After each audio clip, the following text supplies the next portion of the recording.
मंचस्थ का शंकरलाल जी शायद कुछ अस्वस्थता के कारण चले गए।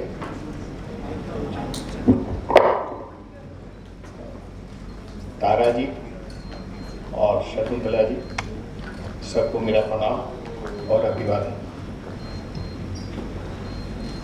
कल्याण आश्रम के समस्त कार्यकर्ता, कलकत्ता महानगर के, हावड़ा महानगर के, कल्याण आश्रम के सहयोगी, कल्याण आश्रम के हितैषी और समाज के विशिष्ट लोग जो आज इस सभागार में उपस्थित हैं, यहाँ अपना बहुमूल्य समय निकाल कर आए, उन सबको मेरा बहुत धन्यवाद। आज कोई मनोरंजन का कार्यक्रम हो, कोई धार्मिक आयोजन हो, कोई पूजा हो, कोई कथा हो, वहाँ पर लोग समय निकाल कर आ जाते हैं, लेकिन विचार गोष्ठी के लिए समय निकाल के आना, ये थोड़ी आपकी सामाजिक चेतना उसको प्रदर्शित करता है और इसके लिए मैं आपको बहुत धन्यवाद देता हूँ और आपका बहुत आभार। इस कार्यक्रम की व्यवस्था में लगे हुए सारे लोग, इस ज्ञान मंच के ध्वनि और प्रकाश की व्यवस्था में लोग लगे हुए, और ये जो कैमरा और प्रकृति छाया लेने वाले जितने हैं, इन सबको भी मैं धन्यवाद देता हूँ।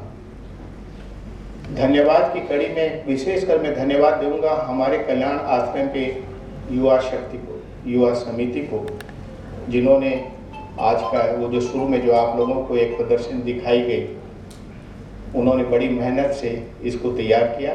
इसके लिए खास तौर पे धन्यवाद दूंगा मैं प्राची हमीरवासिया और उनकी टीम। तारा जी ने और उसके बाद विद्युत दा ने भारत की स्थिति के बारे में, मताधिकार के प्रयोग की आवश्यकता के बारे में, परिवारवाद, पर्यावरण, अस्त्र निर्यात, विभिन्न पहलुओं पर विस्तार से आपके सामने रखा। एक विचार जो मेरे मन में आता है, मैं सोचता हूँ कि आप सबके सामने भी रखूं, कि स्वतंत्रता प्राप्ति के 76 वर्ष के बाद आज भी हम राष्ट्र निर्माण की बात करते हैं। ये क्या बहुत ठीक है? यह क्या बहुत सही स्थिति है? जिस राष्ट्र की इतनी समृद्ध संस्कृति, जिसके पास इतने उत्कृष्ट ग्रंथ, खगोलीय ज्ञान, तकनीक ज्ञान, चिकित्सीय ज्ञान, माने क्या नहीं, और उस राष्ट्र को आज 76 वर्ष के बाद उत्थान की कल्पना करनी पड़ रही है, बात करनी पड़ रही है। ये क्यों? क्योंकि हमारे इस ज्ञान को लुप्त होने दिया गया और उसके लिए दोषी हम सब हैं। जिन ताकतों ने इसको लुप्त किया, हम सजग नहीं थे, सचेष्ट नहीं थे, हम निष्क्रिय थे, तो उन्होंने इन चीजों को हमसे छीन लिया।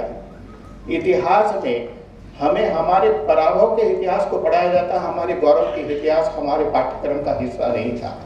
मुगलों का इतिहास हमें पढ़ाया जाता है, हमें जो हमारे जो वीर राजा हुए, जब उनके बारे में हमारा इतिहास हमें कोई जानकारी नहीं दिया। और जब इतिहास हमें गौरव का मौका नहीं देता है तो हम हताश हो जाते हैं, हमारी जो आकांक्षाएं हैं वो शिथिल हो जाती हैं। इसी क्रम में ये मताधिकार है, आज मौका है हम इस मताधिकार का उपयोग करें, कोई आलस्य नहीं करें। अगर हम अभी फिर चुकेंगे तो पुरानी जो हमारी कोई भी चीज़ है आगे प्राप्त करने में हमें फिर असुविधा आएगी। इसके साथ ही मैं अपनी वाणी को विराम देता हूँ। बहुत समय आप लोगों ने दिया, एक बार फिर से आपको सबको बहुत धन्यवाद देता हूँ। जय श्री राम।